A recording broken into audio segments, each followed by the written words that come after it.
Phone tapping పై సంచలన ఆరోపణలు చేశారు మంత్రి పొంగులేటి శ్రీనివాస్ రెడ్డి. బీఆర్ఎస్ నాయకులు ఇప్పుడు కూడా ఫోన్ ట్యాపింగ్ చేస్తున్నారని ఆరోపించారు. ప్రభుత్వం ఈ విషయం సీరియస్ గా తీసుకుంటుందని స్పష్టం చేశారు.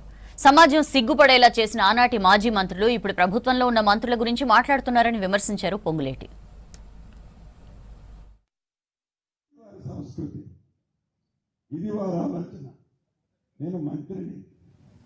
మంత్రిగా నాకున్న టైంలో అధికారులతో అనేక రివ్యూలు చేస్తుంటాను.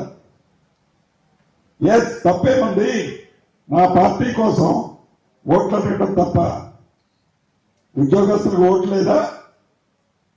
సామాన్య ఓటర్కి ఎలానైతే తన ఓటుని సద్వినియోగం చేసుకునే హక్కు అర్హత ఉందో ఉద్యోగస్తులకు కూడా అదే ఓటు ఉంది. ముఖ్యమంత్రి గారికి అదే ఓటు ఉంటుంది, ప్రధానమంత్రి గారికి అదే ఓటు ఉంటుంది. What is wrong? అంటే చట్టం తెలిసి మాట్లాడుతున్నావా, తెలియక మాట్లాడుతున్నావా, అసలు నీకు అవగాహన లోపంతో మాట్లాడుతున్నావా?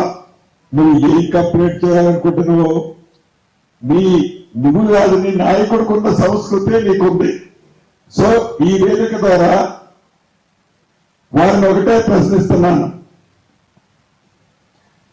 ఏవైతే ఫోన్ ట్యాపింగ్ జరిగింది అని పదే పదే సుప్రీంకోర్టు జడ్జిల దగ్గర నుంచి, ఆనరబుల్ హైకోర్టు జడ్జిల దగ్గర నుంచి, సామాన్య కుటుంబ సభ్యుల దగ్గర నుంచి, చివరికి భార్యాభర్తల దగ్గర నుంచి తన సొంత కూతురు పోను, తన సొంత అల్లుడి పోను ట్యాప్ చేశామని కేంద్ర ప్రభుత్వంలోని మంత్రులు, రాష్ట్రంలోని అనేక మంది ప్రముఖులు ఆనాడు గగ్గోలు పెట్టింది నిజం ఎంతైతే ఉందో ఆ ఫోన్ ట్యాపింగ్ సంబంధించిన ఎక్విప్మెంట్లు ఇంకా వీరి దగ్గర ఉన్నట్లు నాకు అనిపిస్తుంది.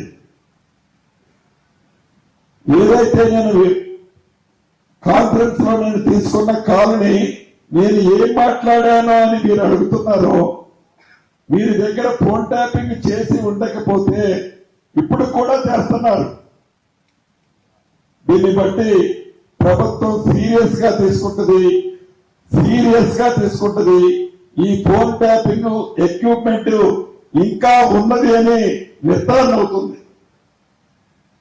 కాబట్టి తప్పకుండా ఈ ఫోన్ ట్యాపింగ్ సంబంధించిన దాంట్లో వీరి పాత్ర ఏముందో కూడా ఈ ప్రభుత్వం ఓపెన్ చేస్తుంది.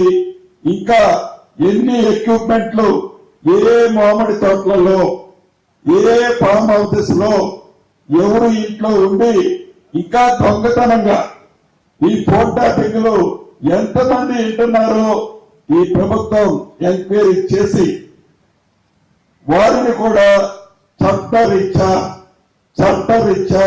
తగు చర్యలు వారి మీద కూడా తీసుకోవడం జరుగుతుంది.